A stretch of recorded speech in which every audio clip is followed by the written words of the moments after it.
Manifesto of the Communist Party, from the English edition of 1888, edited by Friedrich Engels. A spectre is haunting Europe, the spectre of communism. All the powers of old Europe have entered into a holy alliance to exorcise this spectre. Pope and Czar, Metternich and Guizot, French radicals and German police spies. Where is the party in opposition that has not been decried as communistic by its opponents in power?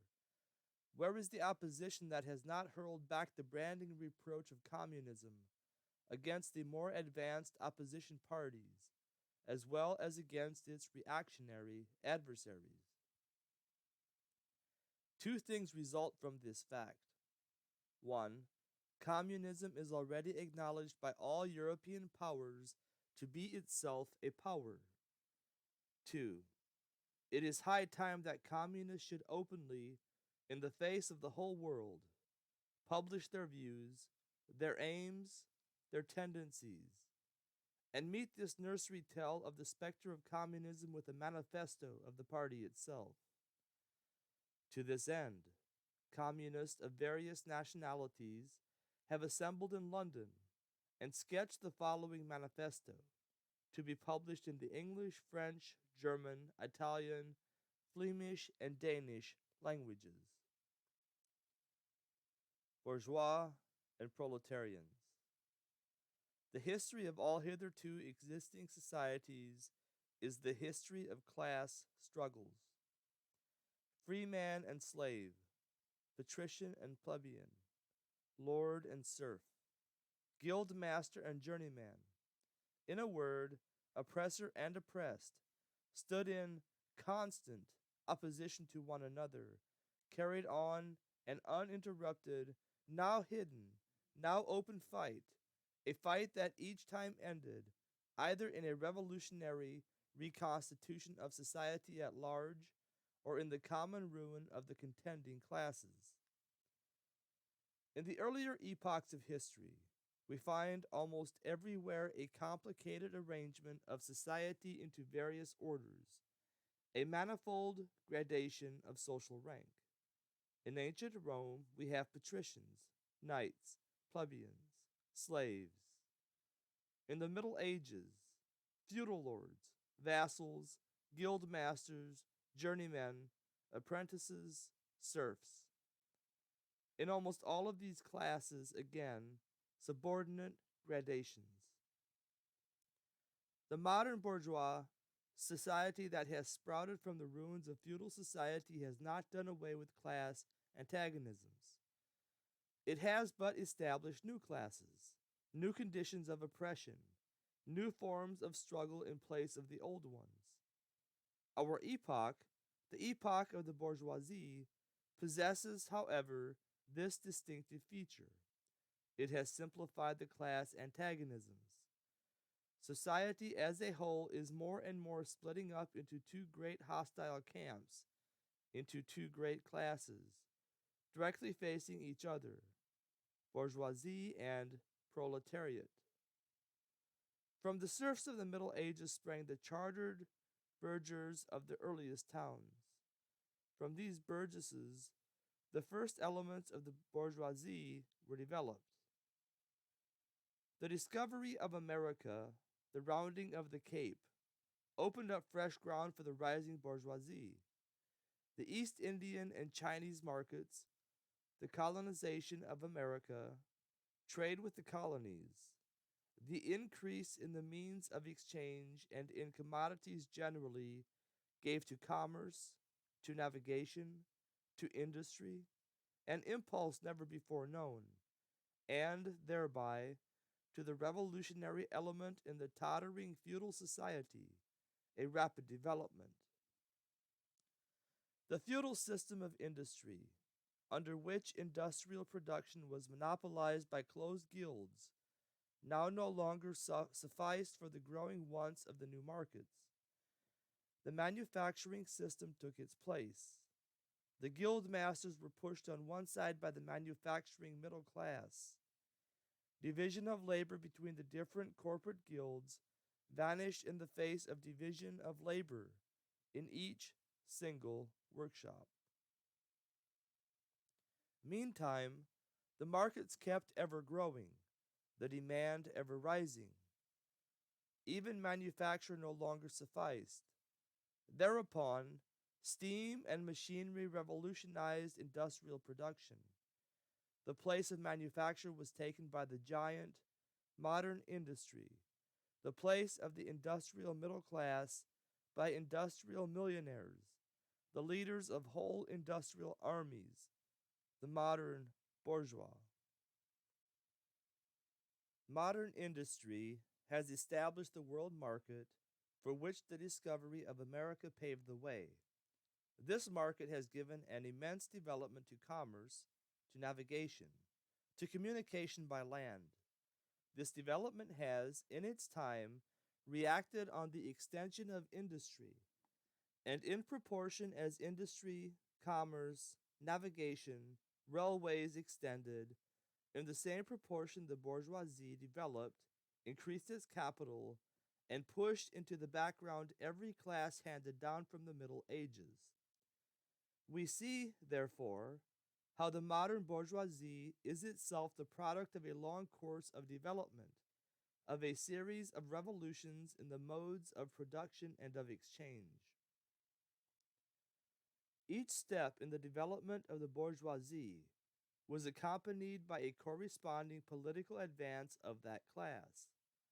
An oppressed class under the sway of the feudal nobility, an armed and self-governing association in the medieval commune, here independent urban republic as in Italy and Germany, there taxable third estate of the monarchy as in France, afterwards in the period of manufacture proper, serving either the semi-feudal or the absolute monarchy as a counterpoise against the nobility and, in fact, cornerstone of the great monarchies in general, the bourgeoisie here has at last, since the establishment of modern industry and of the world market, conquered for itself, in the modern representative state, exclusive political sway.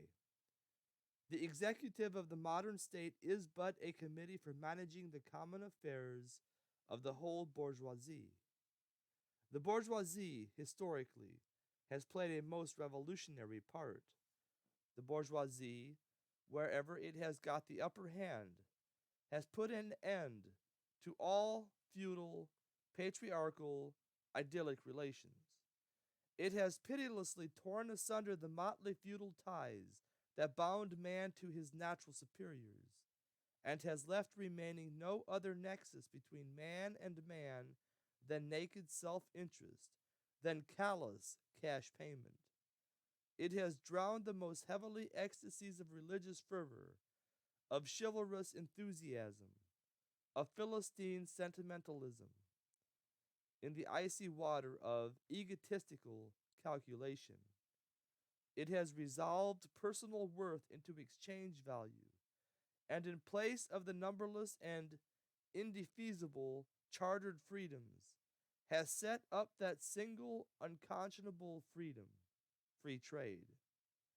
In one word, for exploitation, veiled by religious and political illusions, naked, shameless, direct, brutal exploitation.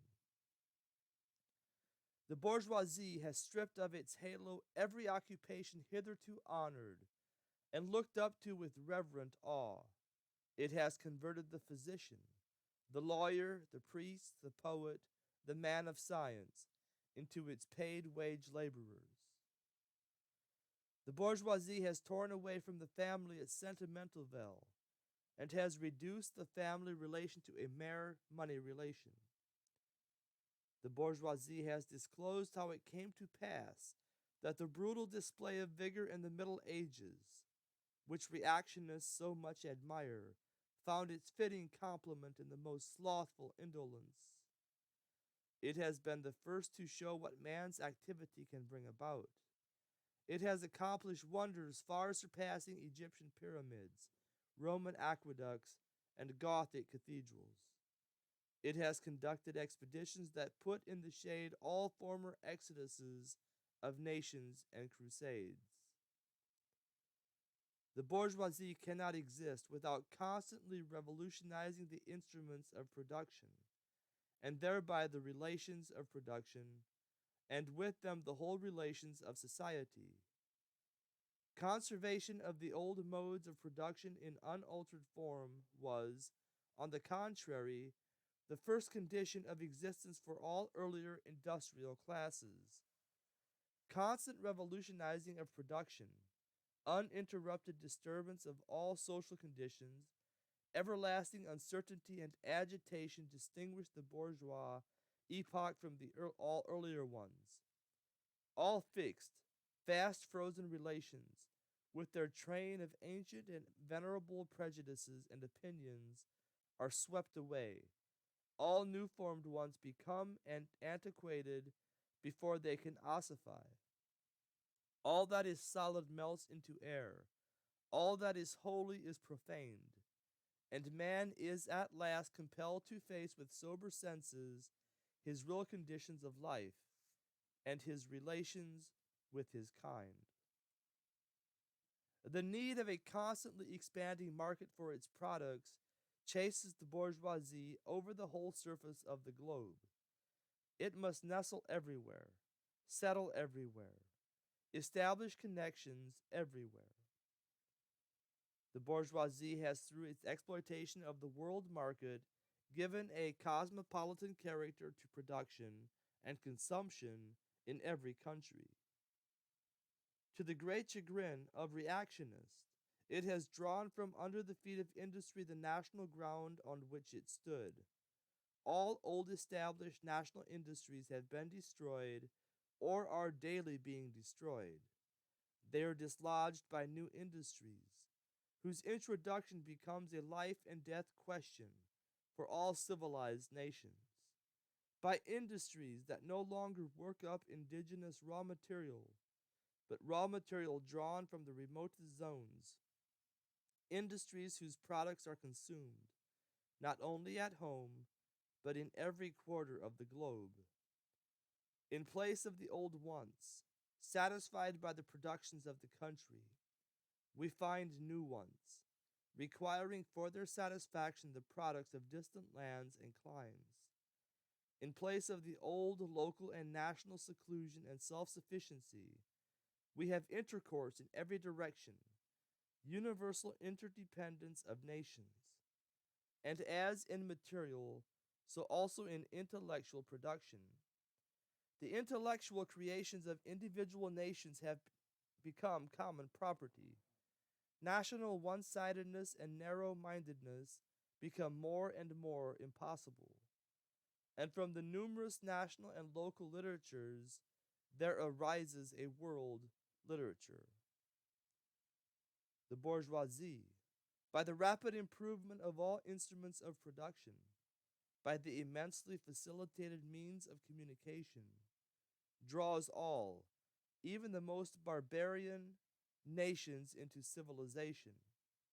The cheap prices of its commodities are the heavy artillery with which it batters down all Chinese walls, with which it forces the barbarians' intensely obstinate hatred of foreigners to capitulate.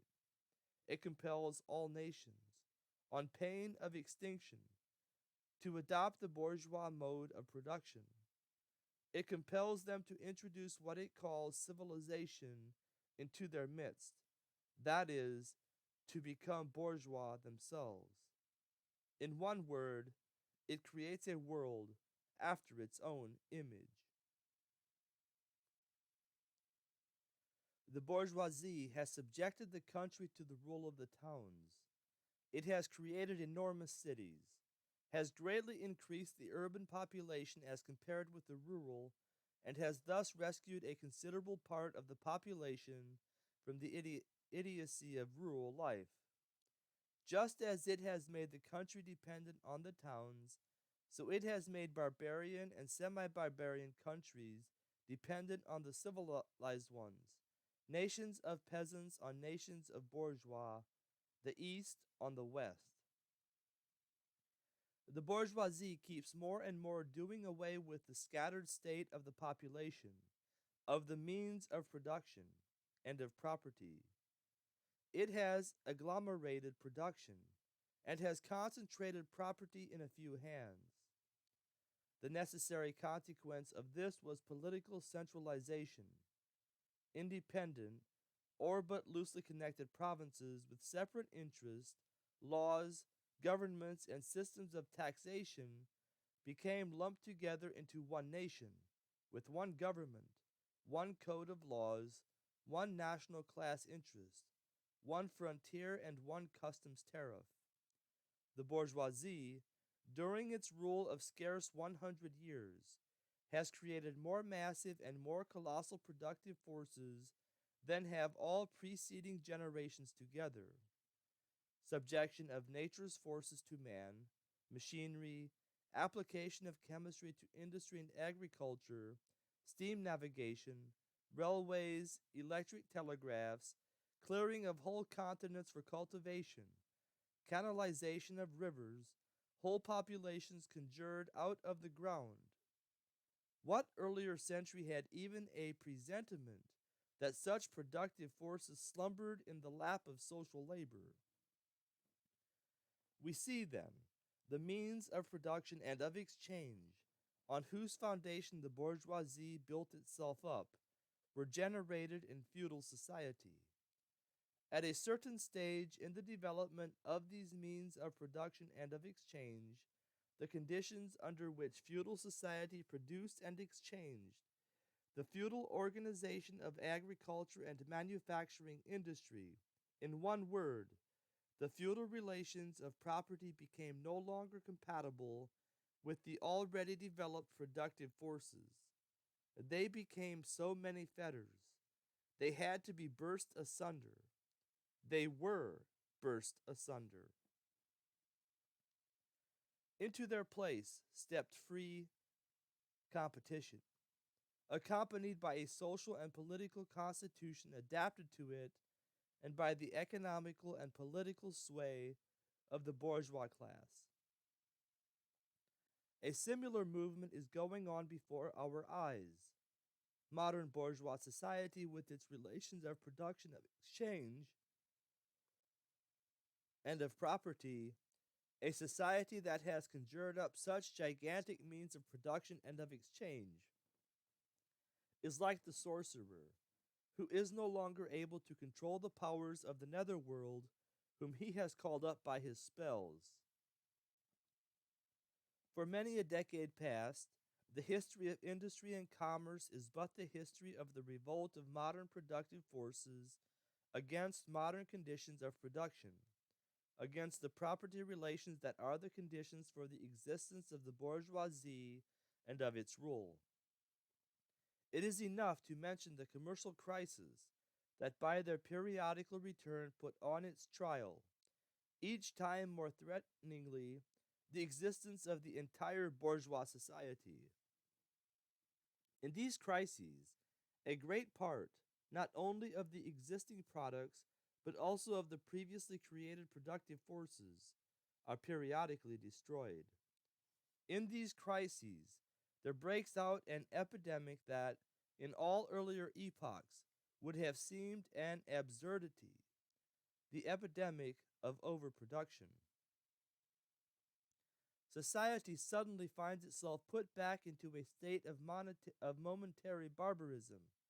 It appears as if a famine, a universal war of devastation had cut off the supply of every means of subsistence. Industry and commerce seem to be destroyed. And why? Because there is too much civilization, too much means of subsistence, too much industry, too much commerce. The productive forces at the disposal of society no longer tend to further the development of the conditions of bourgeois property. On the contrary, they have become too powerful for these conditions, by which they are fettered.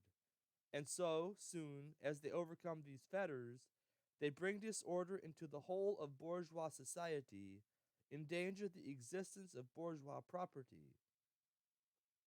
The conditions of bourgeois society are too narrow to comprise the wealth created by them. And how does the bourgeoisie get over these crises? On the one hand, enforce destruction of a mass of productive forces. On the other, by the conquest of new markets, and by the more thorough exploitation of the old ones. That is to say, by paving the way for more extensive and more destructive crises, and by diminishing the means whereby crises are prevented. The weapons with which the bourgeoisie felled feudalism to the ground are now turned against the bourgeoisie itself. But not only has the bourgeoisie forged the weapons that bring death to itself, it has also called into existence the men who are to wield those weapons, the modern working class, the proletarians. In proportion as the bourgeoisie, that is, capital, is developed, in the same proportion is the proletariat, the modern working class, developed, a class of laborers who live only so long as they find work, and who find work only so long as their labor increases capital. These laborers, who must sell themselves piecemeal, are a commodity, like every other article of commerce, and are consequently exposed to all the vicissitudes of competition, to all the fluctuations of the market. Owing to the extensive use of machinery and to division of labor, the work of the proletarians has lost all individual character and consequently all charm for the workman. He becomes an appendage of the machine, and it is only the most simple, most monotonous, and most easily acquired knack that is required of him. Hence, the cost of production of a workman is restricted almost entirely to the means of subsistence that he requires for his maintenance and for the propagation of his race. But the price of a commodity, and therefore also of labor, is equal to its cost of production. In proportion, therefore, as the repulsiveness of the work increases, the wage decreases. Nay, more, in proportion as the use of machinery and division of labor increases, in the same proportion the burden of toil also increases, whether by prolongation of the working hours, by increase of the work exacted in a given time, or by increased speed of the machinery, etc. Modern industry has converted the little workshop of the patriarchal master into the great factory of the industrial capitalist. Masses of laborers, crowded into the factory, are organized like soldiers. As privates of the industrial army, they are placed under the command of a perfect hierarchy of officers and sergeants. Not only are they slaves of the bourgeois class and of the bourgeois state, they are daily and hourly enslaved by the machine, by the overlooker, and above all, by the individual bourgeois manufacturer himself. The more openly this despotism proclaims gain to be its end and aim, the more petty, the more hateful, and more embittering it is. The less the skill and exertion of strength implied in manual labor, in other words, the more modern industry becomes developed, the more is the labor of men superseded by that of women. Differences of age and sex have no longer any distinctive social validity for the working class. All are instruments of labor, more or less expensive to use according to their age and sex. No sooner is the exploitation of the laborer by the manufacturer so far at an end that he receives his wages in cash than he is set upon by the other portions of the bourgeoisie, the landlord, the shopkeeper, the pawnbroker, etc. The lower strata of the middle class, the small tradespeople, shopkeepers, retired tradesmen generally, the handicraftsmen and peasants, All these sink gradually into the proletariat, partly because their diminutive capital does not suffice for the scale on which modern industry is carried on, and is swamped in the competition with the large capitalists, partly because their specialized skill is rendered worthless by the new methods of production. Thus, the proletariat is recruited from all classes of the population. The proletariat goes through various stages of development. With its birth begins its struggle with the bourgeoisie. At first, the contest is carried on by individual laborers, then by the workpeople of a factory, then by the operatives of one trade in one locality against the individual bourgeois who directly exploits them. They direct their attacks not against the bourgeois conditions of production, but against the instruments of production themselves. They destroy imported wares that compete with their labor. They smash to pieces machinery. They set factories ablaze. They seek to restore by force the vanished status of the workmen of the Middle Ages. At this stage, the laborers still form an incoherent mass scattered over the whole country and broken up by their mutual competition. If anywhere they unite to form more compact bodies, this is not yet the consequence of their own active union, but of the union of the bourgeoisie, which class, in order to attain its own political ends, is compelled to set the whole proletariat in motion, and is moreover yet, for a time, able to do so. At this stage, therefore, the proletarians do not fight their enemies, but the enemies of their enemies, the remnants of absolute monarchy, the landowners, the non-industrial bourgeois, the petty bourgeoisie. Thus the whole historical movement is concentrated in the hands of the bourgeoisie. Every victory so obtained is a victory for the bourgeoisie. But with the development of industry, the proletariat not only increases in number, it becomes concentrated in greater masses, its strength grows, and it feels that strength more. The various interests and conditions of life within the ranks of the proletariat are more and more equalized, in proportion as machinery obliterates all distinctions of labor, and nearly everywhere reduces wages to the same low level.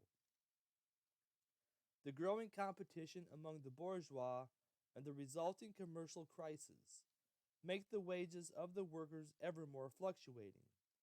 The unceasing improvement of machinery, ever more rapidly developing, makes their livelihood more and more precarious. The collisions between individual workmen and individual bourgeois take more and more the character of collisions between two classes. Thereupon the workers begin to form combinations, unions, against the bourgeois. They club together in order to keep up the rate of wages. They found permanent associations in order to make provision beforehand for these occasional revolts. Here and there the contest breaks out into riots.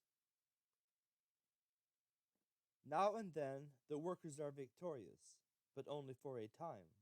The real fruit of their battle lies not in the immediate result, but in the ever expanding union of the workers.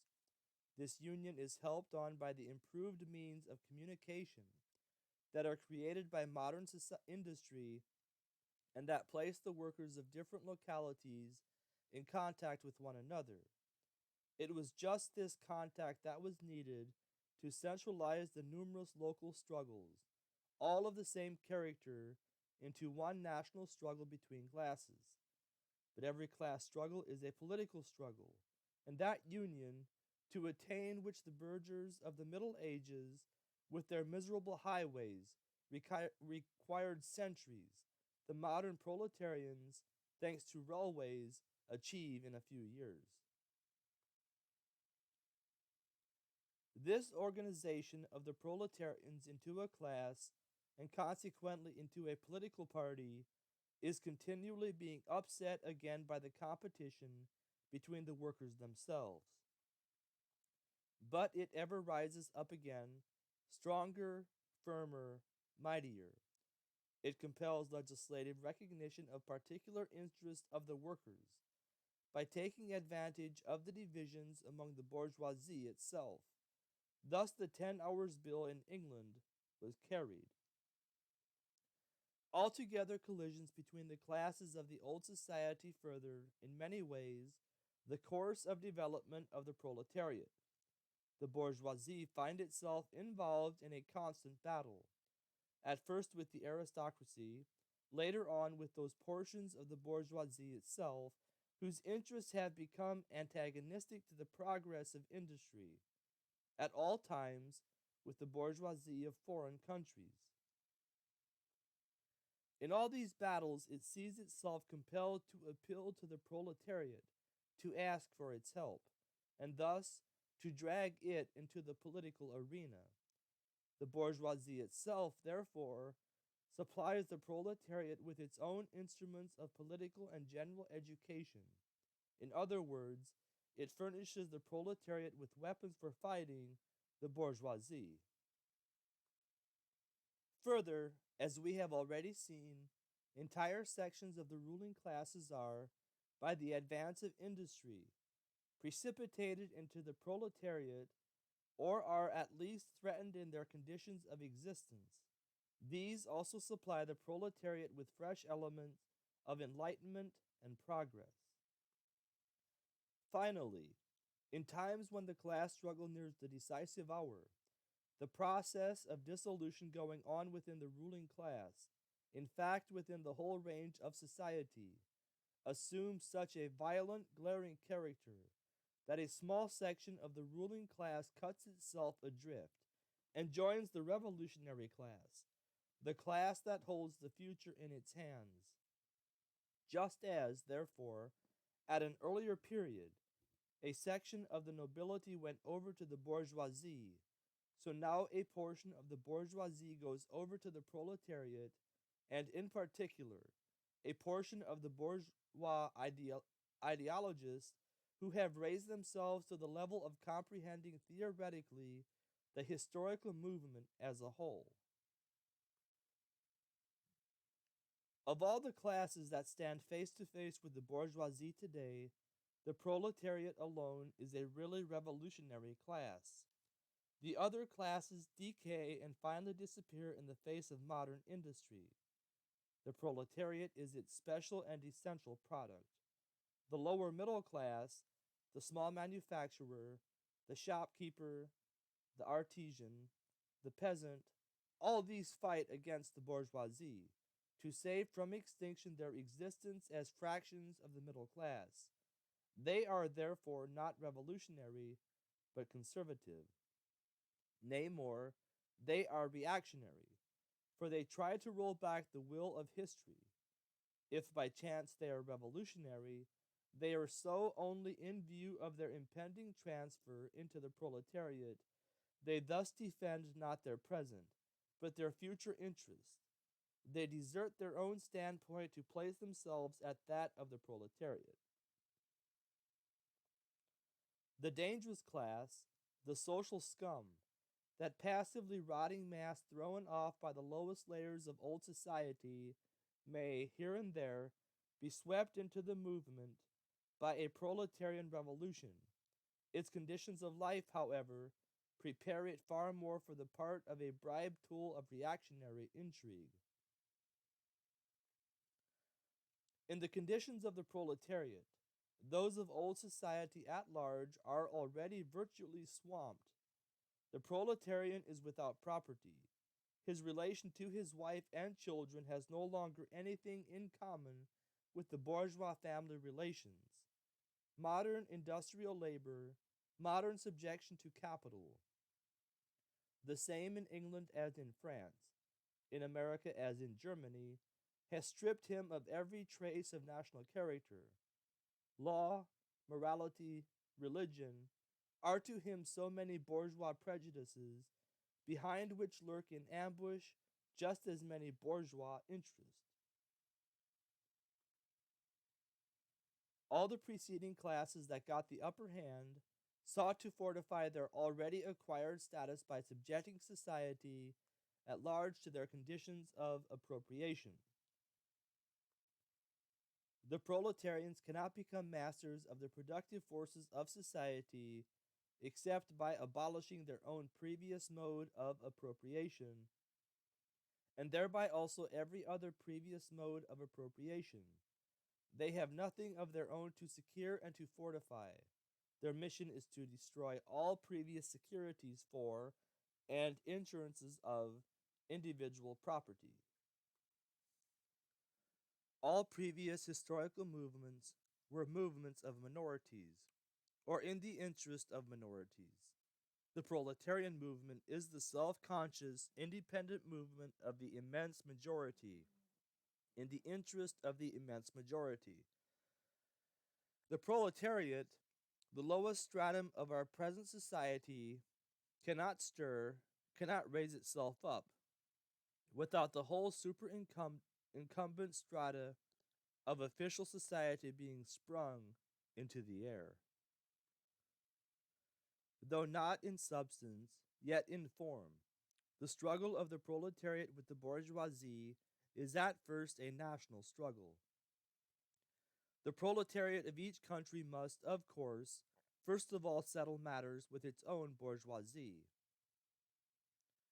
In depicting the most general phases of the development of the proletariat, we traced the more or less veiled civil war raging within existing society up to the point where that war breaks out into open revolution, and where the violent overthrow of the bourgeoisie lays the foundation for the sway of the proletariat. Hitherto, every form of society has been based, as we have already seen, on the antagonism of oppressing and oppressed classes. But in order to oppress a class, certain conditions must be assured to it under which it can, at least, continue its slavish existence. The serf, in the period of serfdom, raised himself to membership in the commune just as the petty bourgeois, under the yoke of feudal absolutism, managed to develop into a bourgeois. The modern laborer, on the contrary, instead of rising with the progress of industry, sinks deeper and deeper below the conditions of existence of his own class. He becomes a pauper, and pauperism develops more rapidly than population and wealth. And here it becomes evident that the bourgeoisie is unfit any longer to be the ruling class in society and to impose its conditions of existence upon society as an overriding law. It is unfit to rule because it is incompetent to assure an existence to its slave within his slavery, because it cannot help letting him sink into such a state that it has to feed him, instead of being fed by him. Society can no longer live under the bourgeoisie. In other words, its existence is no longer compatible with society. The essential conditions for the existence and for the sway of the bourgeois class is the formation and augmentation of capital. The condition for capital is wage labor. Wage labor rests exclusively on competition between the laborers. The advance of industry, whose involuntary promoter is the bourgeoisie, replaces the isolation of the laborers due to competition by their revolutionary combination due to association. The development of modern industry, therefore, cuts from under its feet the very foundation on which the bourgeoisie produces and appropriates products. What the bourgeoisie, therefore, produces above all is its own gravediggers. Its fall and the victory of the proletariat are equally inevitable. Chapter 2: Proletarians and Communists. In what relation do the communists stand to the proletarians as a whole? The communists do not form a separate party opposed to other working class parties. They have no interests separate and apart from those of the proletariat as a whole.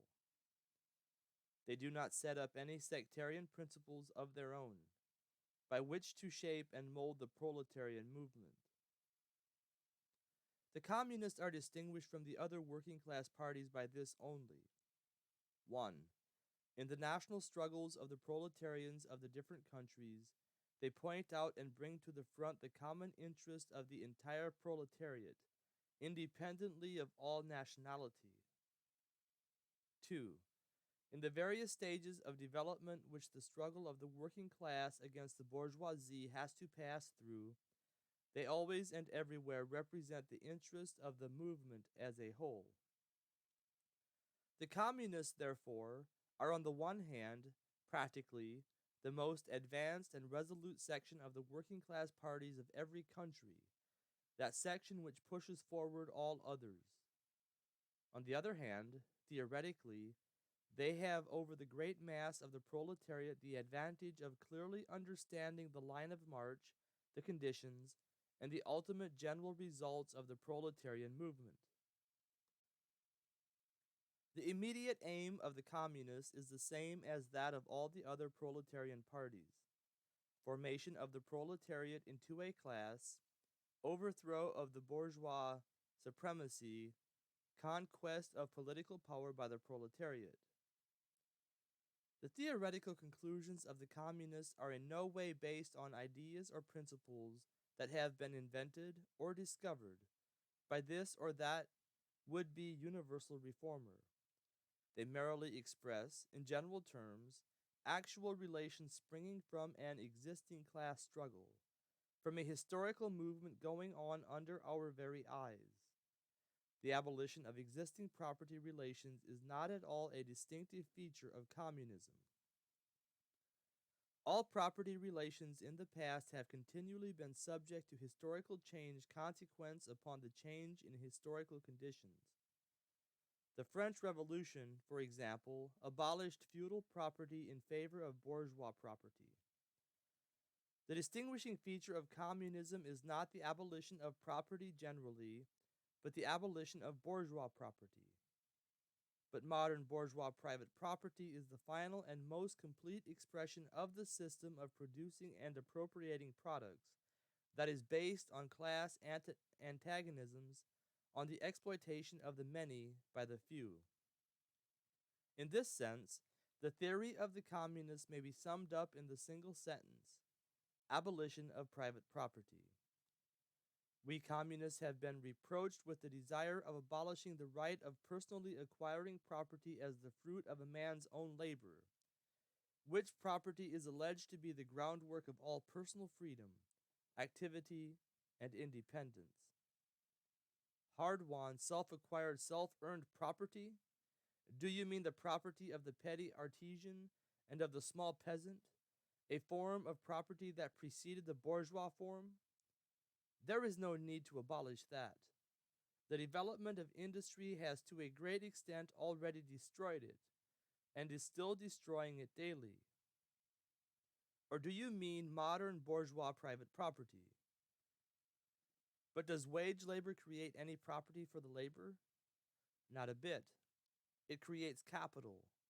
That is, that kind of property which exploits wage labor, and which cannot increase except upon condition of begetting a new supply of wage labor for fresh exploitation.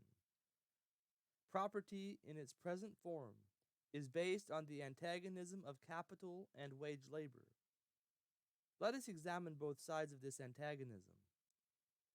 To be a capitalist is to have not only a purely personal but a social status in production. Capital is a collective product, and only by the united action of many members, nay, in the last resort, only by the united action of all members of society, can it be set in motion.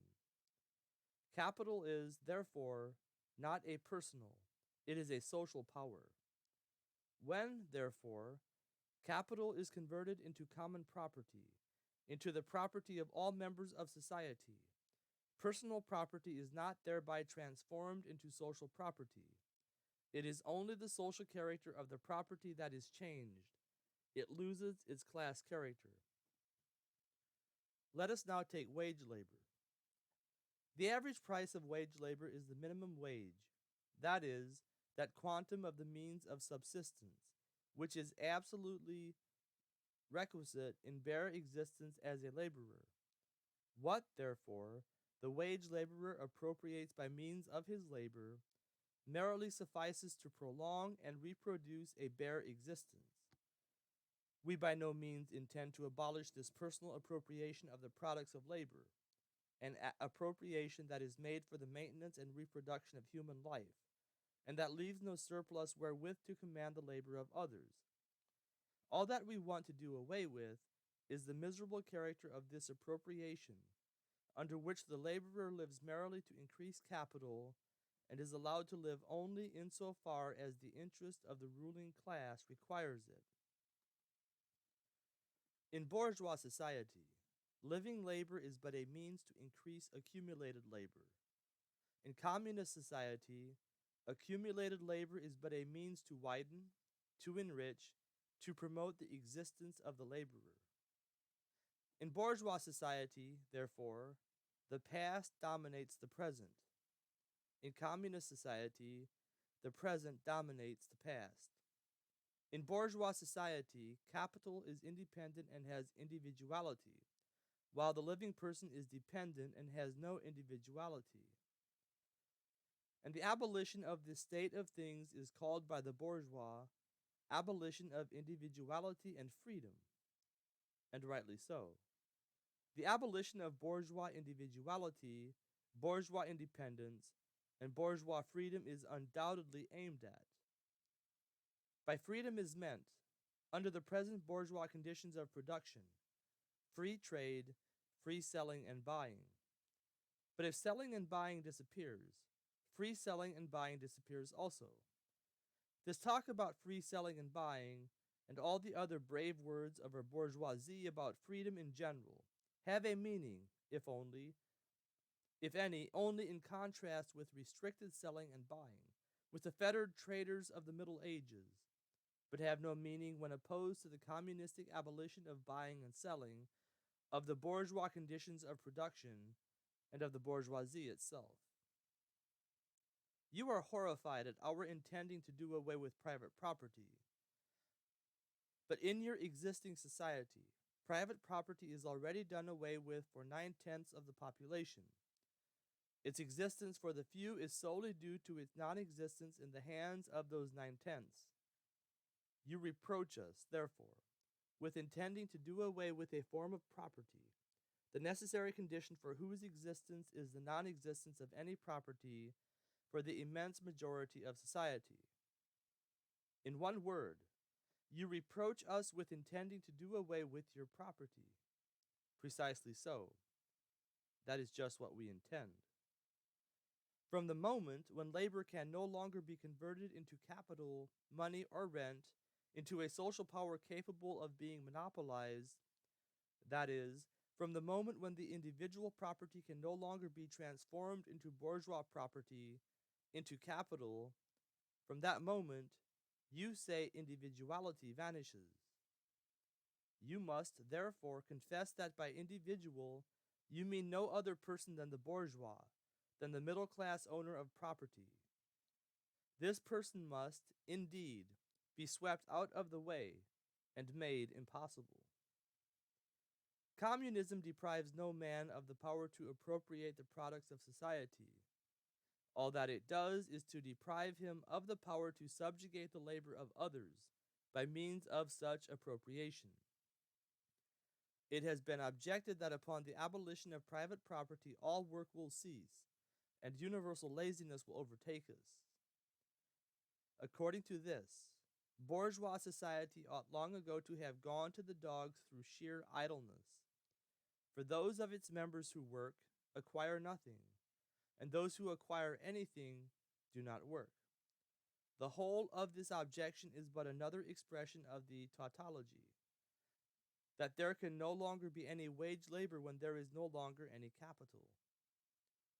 All objections urged against the communistic mode of producing and appropriating material products have, in the same way, been urged against the communistic modes of producing and appropriating intellectual products, just as, to the bourgeois, the disappearance of class property is the disappearance of production itself.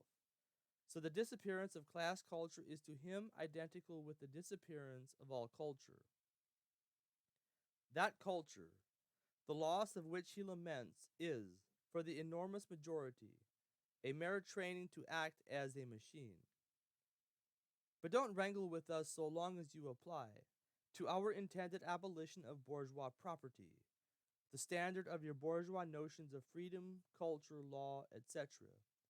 Your very ideas are but the outgrowth of the conditions of your bourgeois production and bourgeois property, just as your jurisprudence is but the will of your class made into a law for all, a will whose essential character and direction are determined by the economical conditions of existence of your class.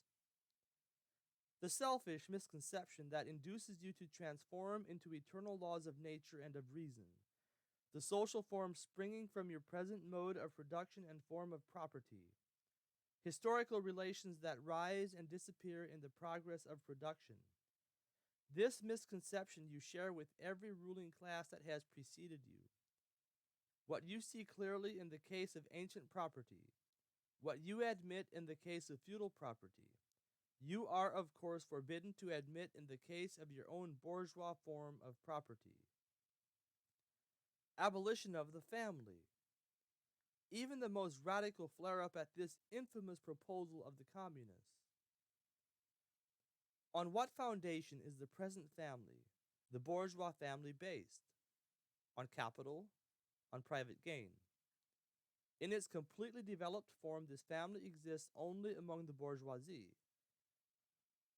But this state of things finds its complement in the practical absence of the family among the proletarians, and in public prostitution. The bourgeois family will vanish as a matter of course when its complement vanishes, and both will vanish with the vanishing of capital. Do you charge us with wanting to stop the exploitation of children by their parents? To this crime we plead guilty. But, you will say, we destroy the most hallowed of relations when we replace home education by social.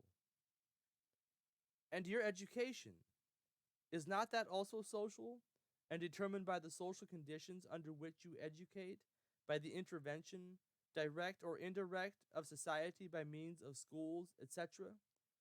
The communists have not invented the intervention of society in education. They do but seek to alter the character of that intervention, and to rescue education from the influence of the ruling class.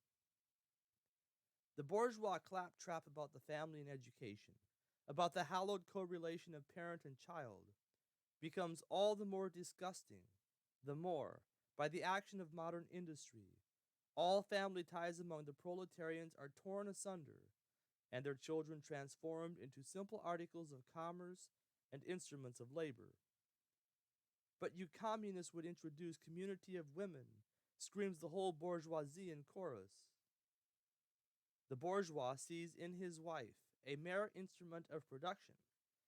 He hears that the instruments of production are to be exploited in common, and, naturally, can come to no other conclusion than that the lot of being common to all will likewise fall to the women. He has not even a suspicion that the real point is to do away with the status of women as mere instruments of production.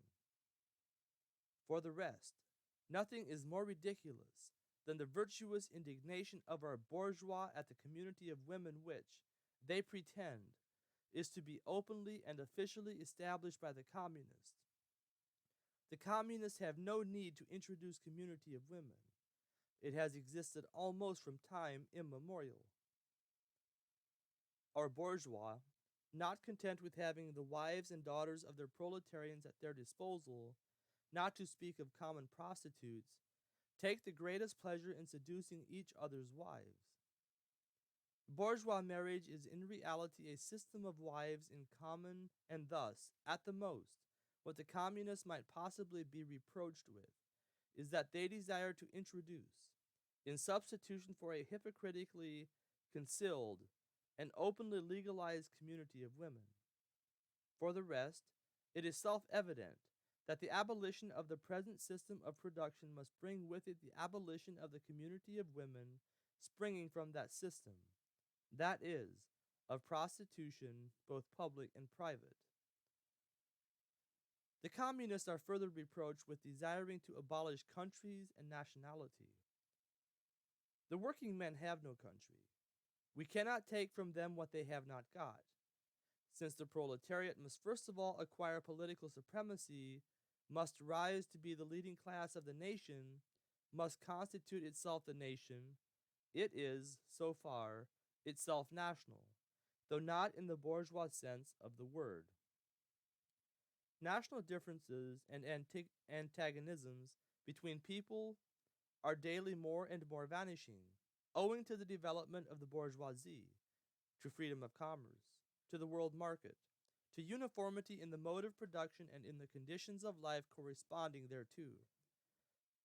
The supremacy of the proletariat will cause them to vanish still faster. United action, of the leading civilized countries at least, is one of the first conditions for the emancipation of the proletariat.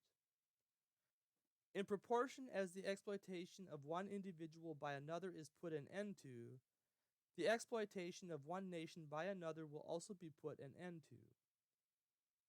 In proportion as the antagonism between classes within the nation vanishes, the hostility of one nation to another will come to an end.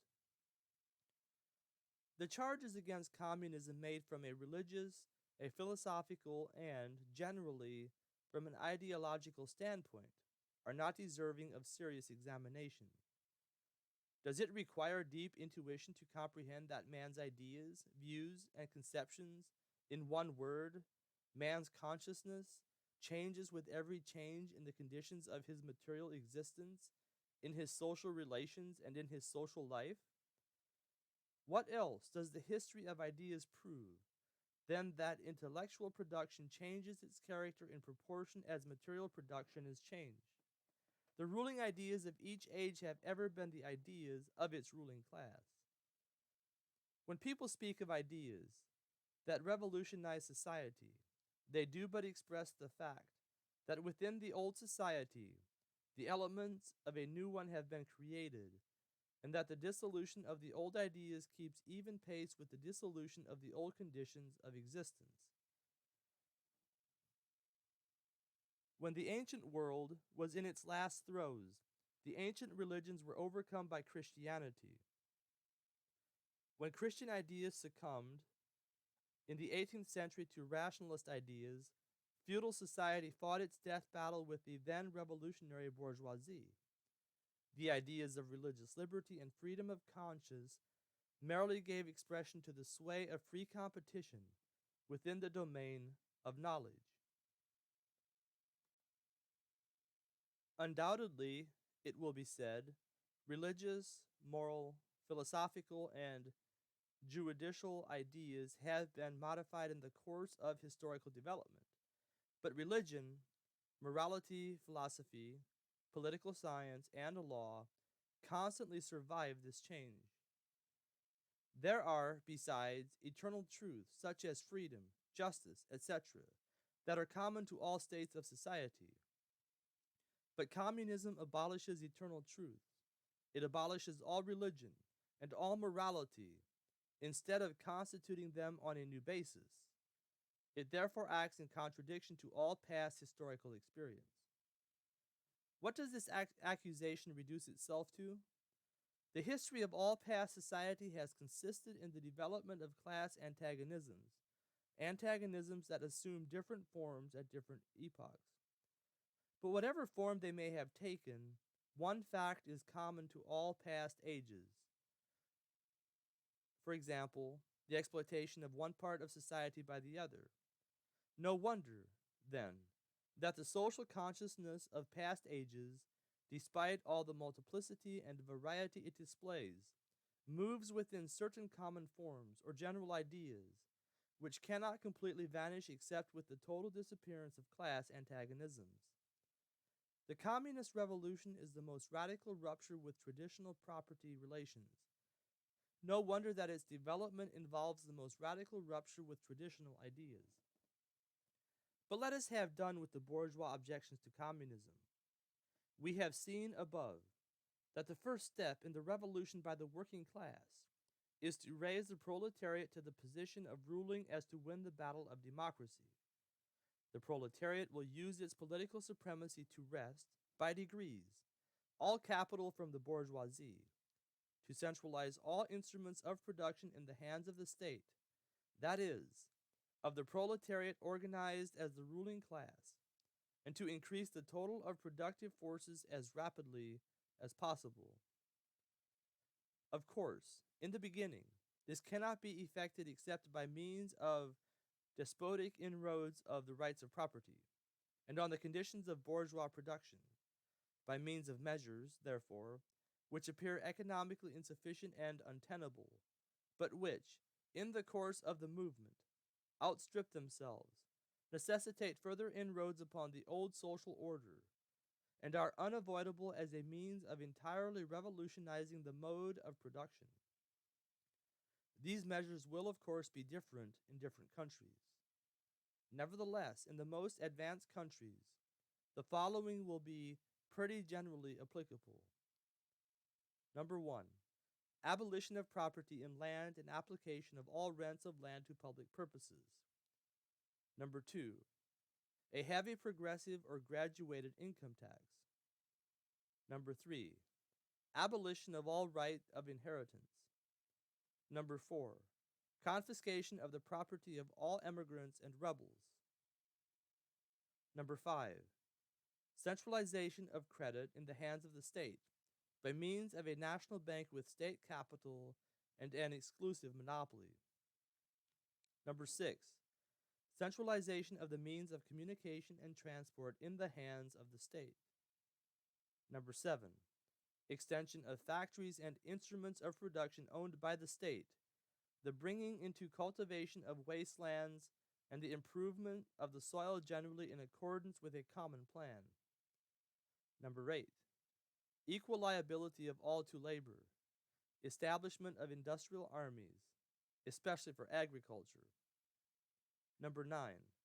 Combination of agriculture with manufacturing industries, gradual abolition of the distinction between town and country by a more equitable distribution of the population over the country. Number 10. Free education for all children in public schools, abolition of children's factory labor in its present form, combination of education with industrial production.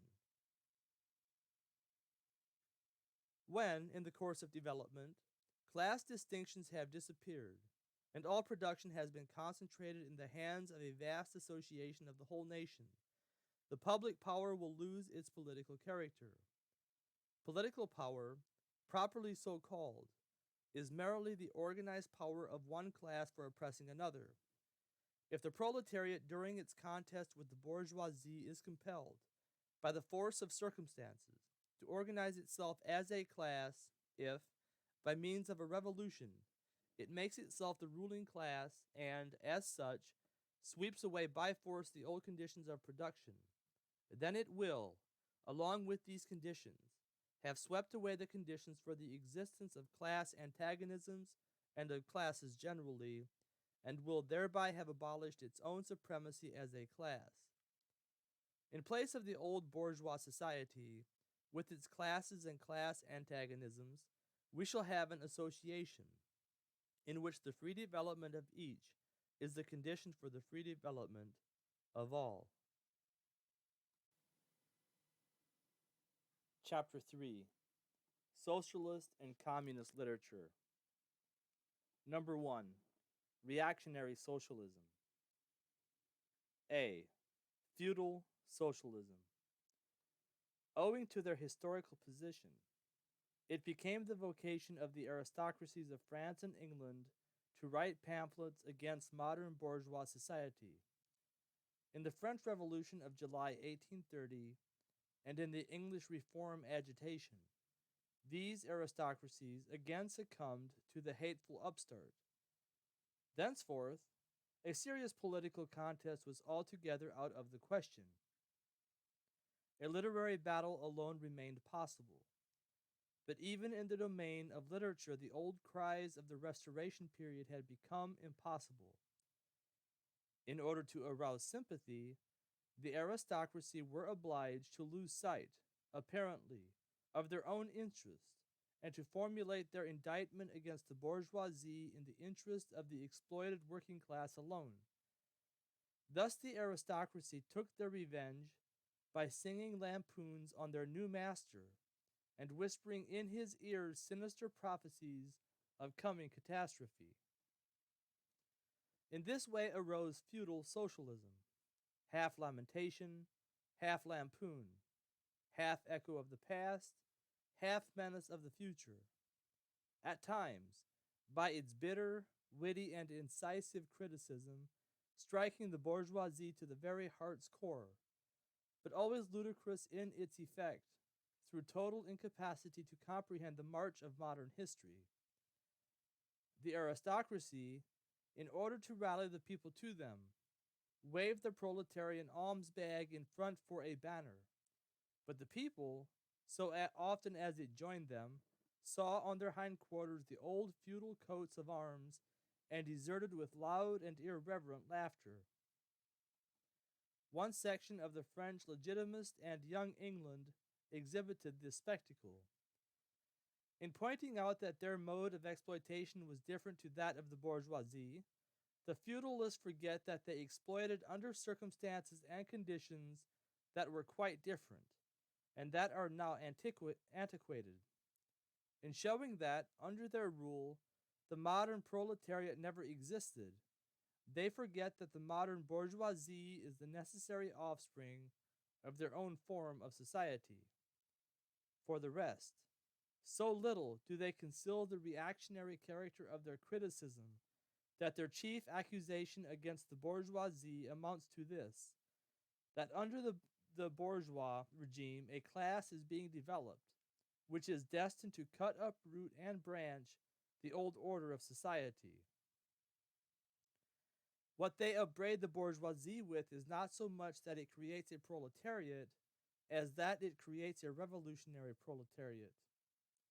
In political practice, therefore, they join in all coercive measures against the working class, and in ordinary life, despite their highfalutin phrases, they stoop to pick up the golden apples dropped from the tree of industry, and to barter truth, love, and honor for traffic in wool, beetroot sugar, and potato spirits. As the parson has ever gone hand in hand with the landlord, so has clerical socialism with feudal socialism. Nothing is easier than to give Christian asceticism a socialist tinge. Has not Christianity declaimed against private property, against marriage, against the state? Has it not preached in the place of these charity and poverty, celibacy and mortification of the flesh, monastic life and mother church? Christian socialism is but the holy water with which the priest consecrates the heart burnings of the aristocrat. B. Petty bourgeois socialism. The feudal aristocracy was not the only class that was ruined by the bourgeoisie, not the only class whose conditions of existence pined and perished in the atmosphere of modern bourgeois society.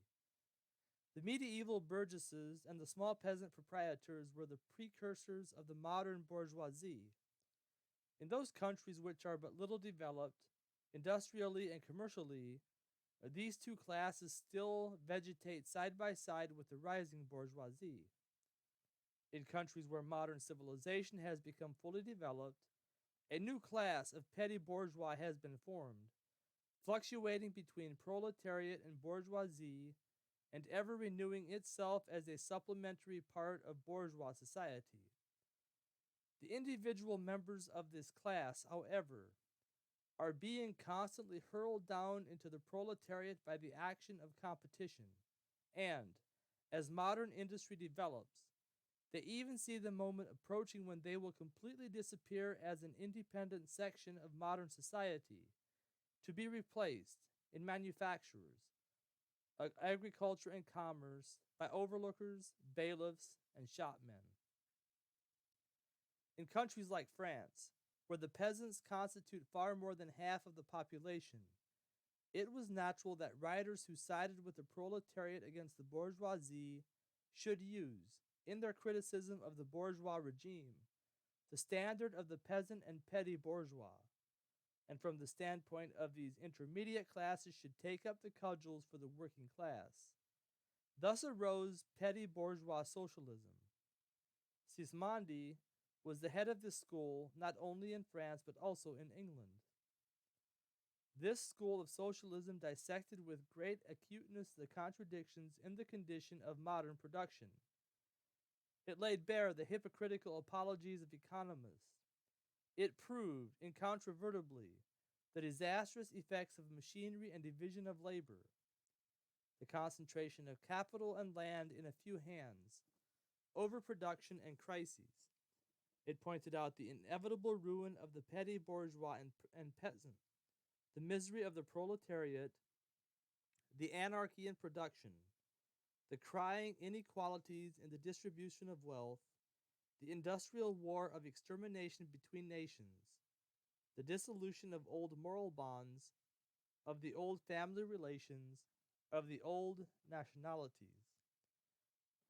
In its positive aims, however, this form of socialism aspires either to restoring the old means of production and of exchange, and with them the old property relations and the old society, or to cramping the modern means of production and of exchange within the framework of the old property relations that have been, and were bound to be, exploded by those means. In either case, it is both reactionary and utopian. Its last words are corporate guilds for manufacture, patriarchal relations in agriculture. Ultimately, when stubborn historical facts had dispersed all intoxicating effects of self-deception, this form of socialism ended in a miserable fit of the blues. C. German or true socialism. The socialist and communist literature of France, a literature that originated under the pressure of a bourgeoisie in power, and that was the expression of the struggle against this power, was introduced into Germany at a time when the bourgeoisie in that country had just begun its contest with feudal absolutism.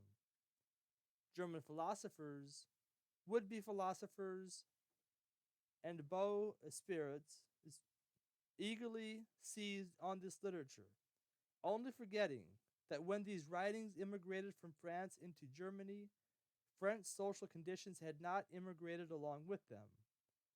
In contact with German social conditions, this French literature lost all its immediate practical significance and assumed a purely literary aspect.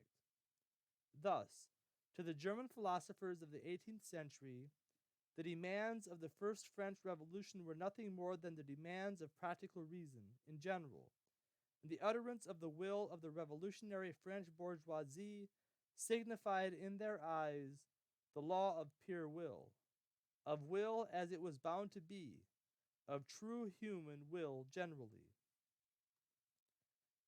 The world of the German literate consisted solely in bringing the new French ideas into harmony with their ancient philosophical conscience, or, rather, in annexing the French ideas without deserting their own philosophic point of view.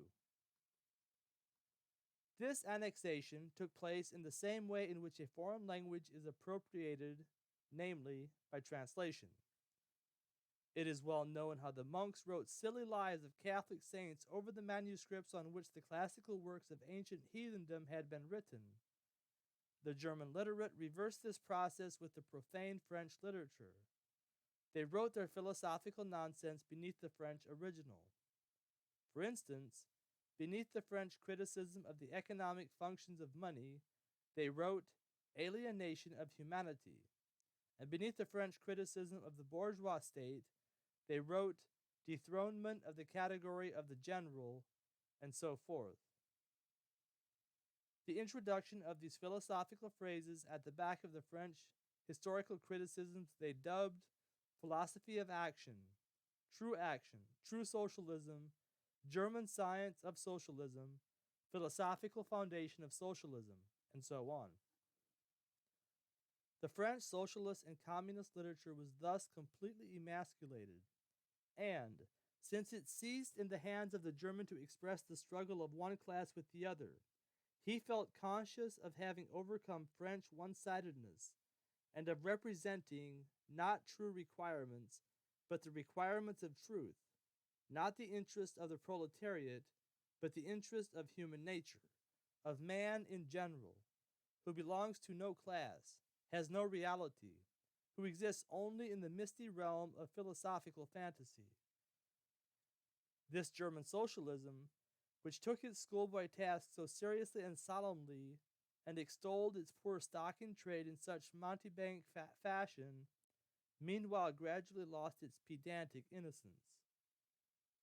The fight of the German, and especially of the Prussian bourgeoisie, against feudal aristocracy and absolute monarchy, in other words, the liberal movement, became more earnest.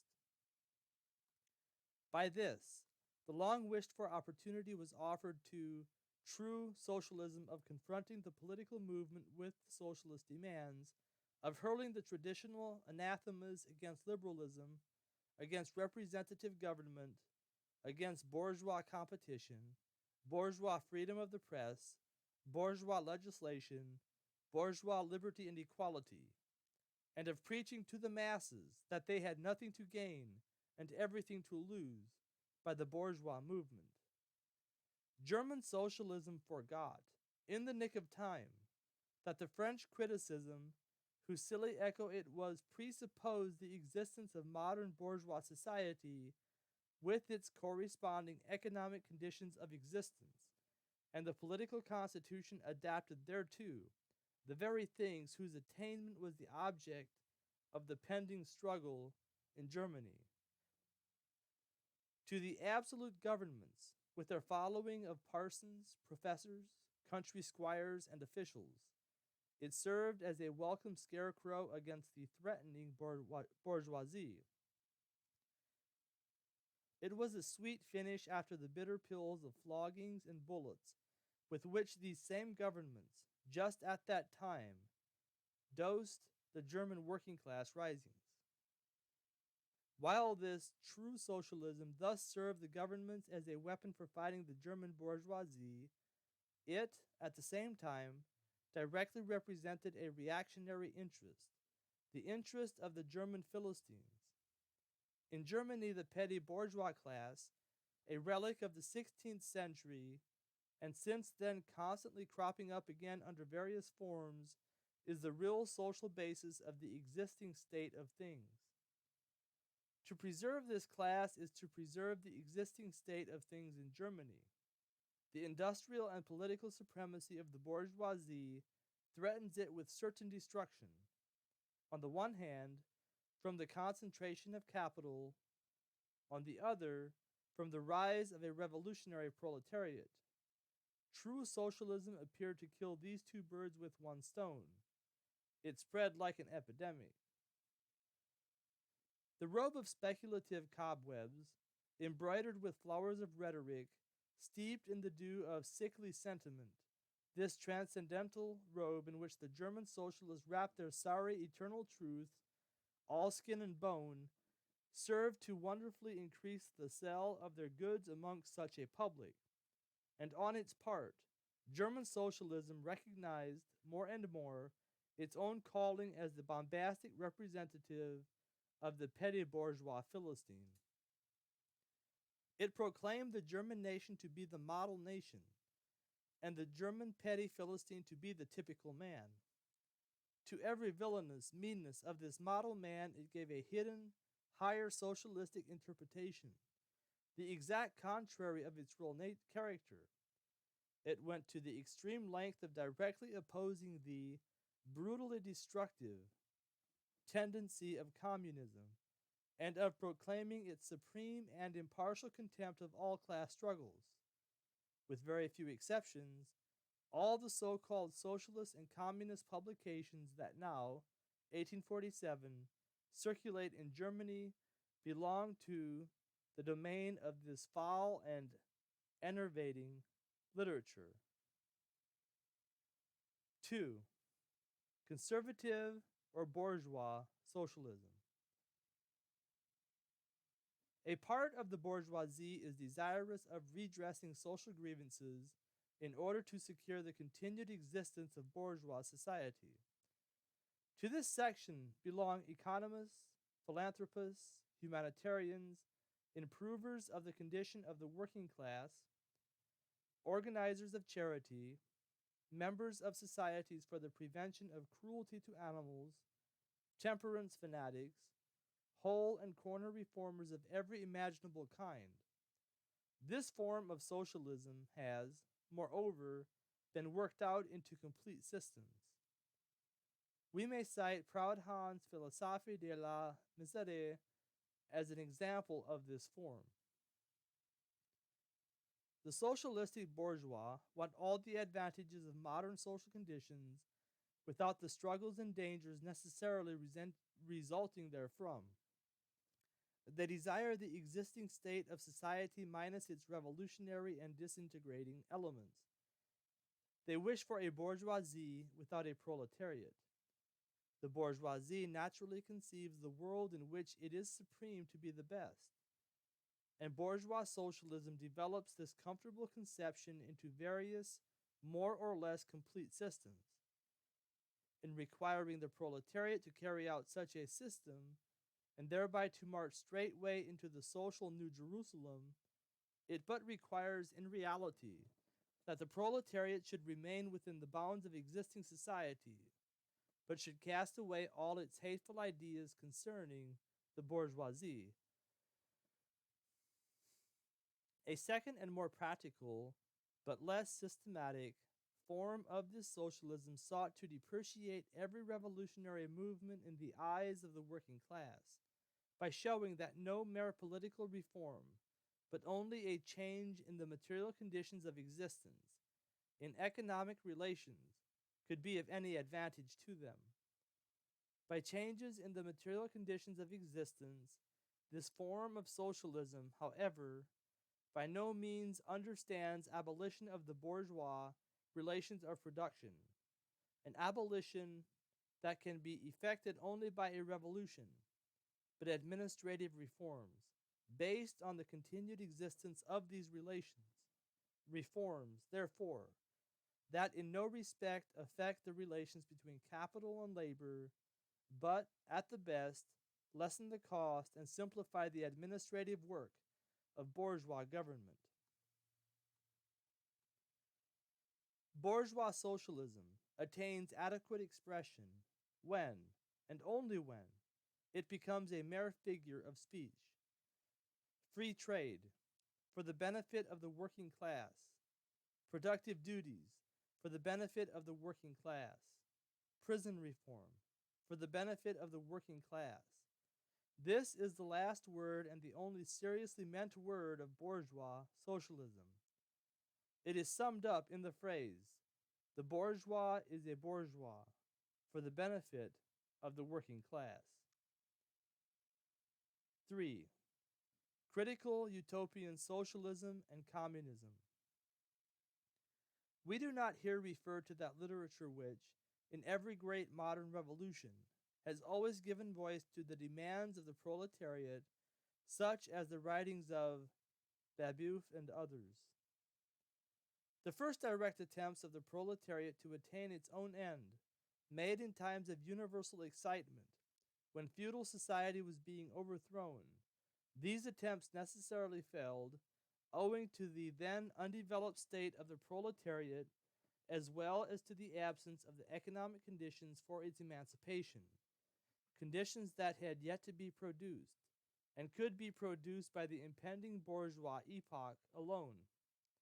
The revolutionary literature that accompanied these first movements of the proletariat had necessarily a reactionary character.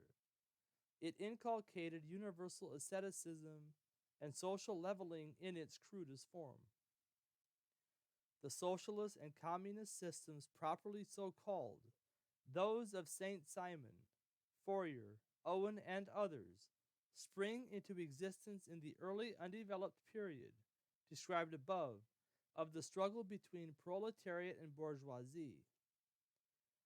The founders of these systems see, indeed, the class antagonisms, as well as the action of the decomposing elements in the prevailing form of society. But the proletariat, as yet in its infancy, offers to them the spectacle of a class without any historical initiative or any independent political movement. Since the development of class antagonism keeps even pace with the development of industry, the economic situation, as they find it, does not as yet offer to them the material conditions for the emancipation of the proletariat. They therefore search after a new social science, after new social laws that are to create these conditions. Historical action is to yield to their personal inventive action historically created conditions of emancipation to fantastic ones, and the gradual, spontaneous class organization of the proletariat to the organization of society specially contrived by these inventors. Future history resolves itself, in their eyes, into the propaganda and the practical carrying out of their social plans. In the formation of their plans, they are conscious of caring chiefly for the interests of the working class, as being the most suffering class. Only from the point of view of being the most suffering class does the proletariat exist for them. The undeveloped state of the class struggle, as well as their own surroundings, causes socialists of this kind to consider themselves far superior to all class antagonisms. They want to improve the condition of every member of society, even that of the most favored. Hence, they habitually appeal to society at large, without distinction of class, nay, by preference to the ruling class. For how can people, when once they understand their system, fail to see it in the best possible plan of the best possible state of society? Hence, they reject all political, and especially all revolutionary, action. They wish to attain their ends by peaceful means, and endeavor, by small experiments, necessarily doomed to failure, and by the force of example, to pave the way for the new social gospel. Such fantastic pictures of future society, painted at a time when the proletariat is still in a very undeveloped state, and has but a fantastic conception of its own position, correspond with the first instinctive yearnings of that class for a general reconstruction of society. But these socialist and communist publications contain also a critical element. They attack every principle of existing society. Hence, they are full of the most valuable materials for the enlightenment of the working class.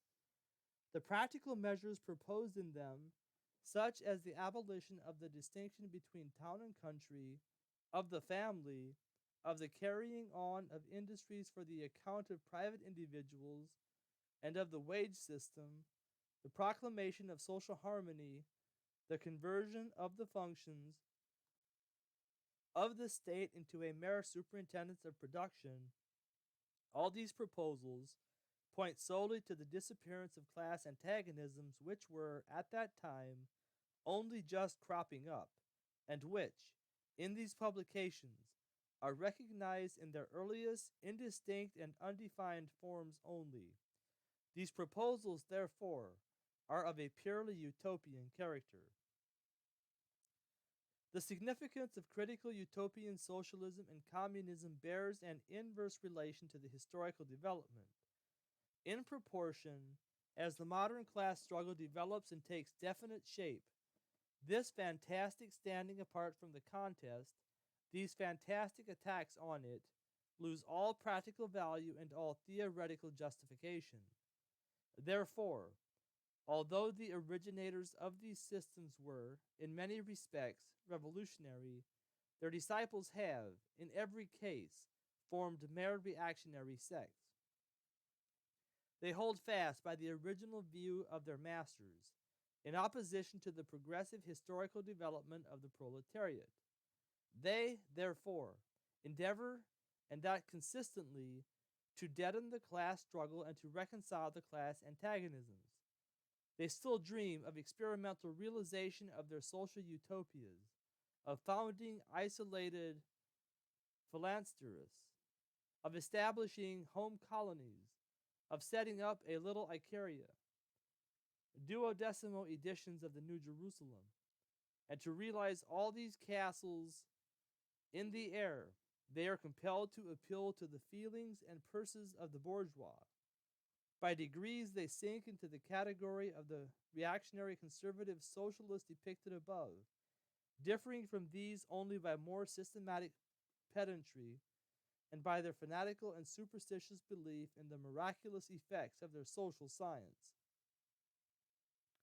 They therefore violently oppose all political action on the part of the working class. Such action, according to them, can only result from blind unbelief in the new gospel. The Owenites in England and the Fourierists in France, respectively, opposed the Chartists and the Reformists.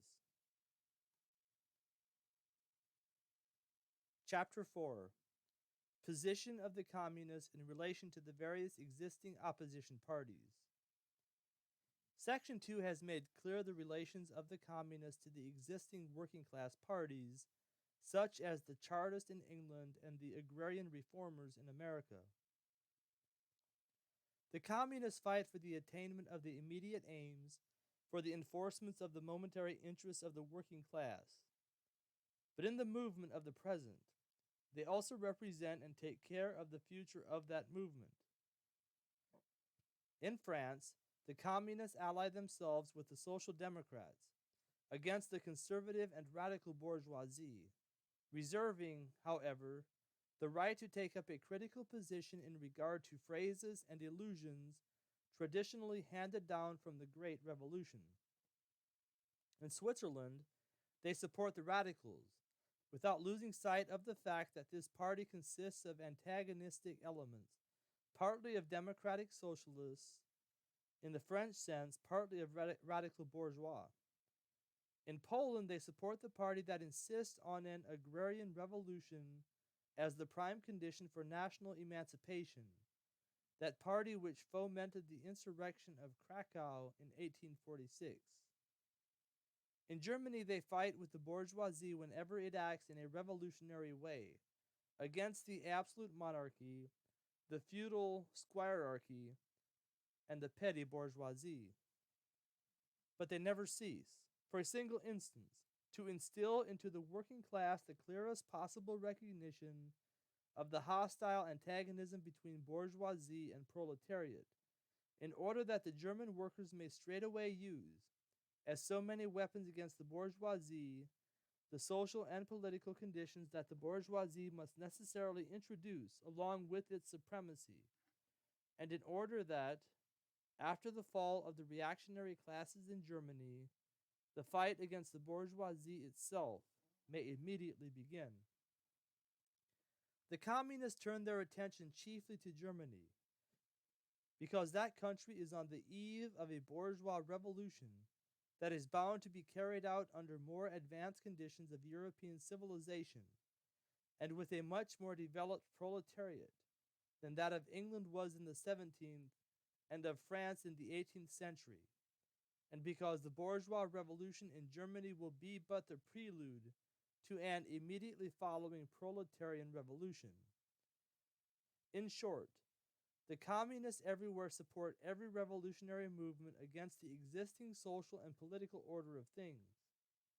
In all these movements, they bring to the front, as the leading question in each, the property question, no matter what its degree of development at the time. Finally, they labor everywhere for the union and agreement of the democratic parties of all countries. The Communists disdain to conceal their views and aims. They openly declare that their ends can be attained only by the forcible overthrow of all existing social conditions. Let the ruling classes tremble at a communistic revolution. The proletarians have nothing to lose but their chains. They have a world to win. Working men of all countries, unite!